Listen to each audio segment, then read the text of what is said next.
सामारो में सिविल जज judicial magistrate थाने ते छापो हयो आहे। नाहक बांधी बणायल 3 नौजवान बासियाब कराया विया आहिनि। सिविल जज ऐं जुडिशल मजिस्ट्रेट जे छापे दौरान नाहक बांधी बणायल गुलाम मुस्तफ़ा चांडियो हथ न आयो आहे, जॾहिं त छापे दौरान नौजवान अकबर कपरी शामू ऐं आइडान कोहली खे बासियाब करायो वियो आहे।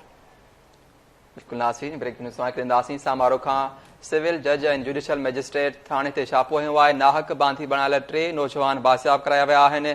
सिविल जज ऐं जुडिशल मजिस्ट्रेट जी छापे दौरान नाहक बांधी बणायल गुलाम मुस्तफ़ा चांडियो हथी न आयो आहे, जॾहिं त छापे दौरान नौजवान अकबर कपरी शामू ऐं आइडान कोहली खे बासियाब करायो वियो आहे।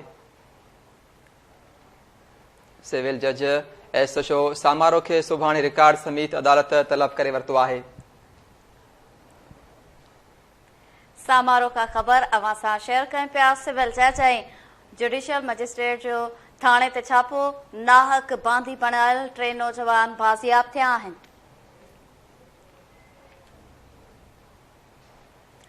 जॾहिं तव्हांखे ॿुधाईंदासीं त सिविल जज ऐं जुडिशल मजिस्ट्रेट जे छापे दौरान नाहक बांधी बणायल गुलाम मुस्तफ़ा चांडियो हथ न आयो आहे। तफ़सील मालूम कंदासीं।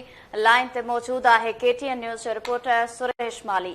जी सुरेश, छा तफ़सील आहिनि?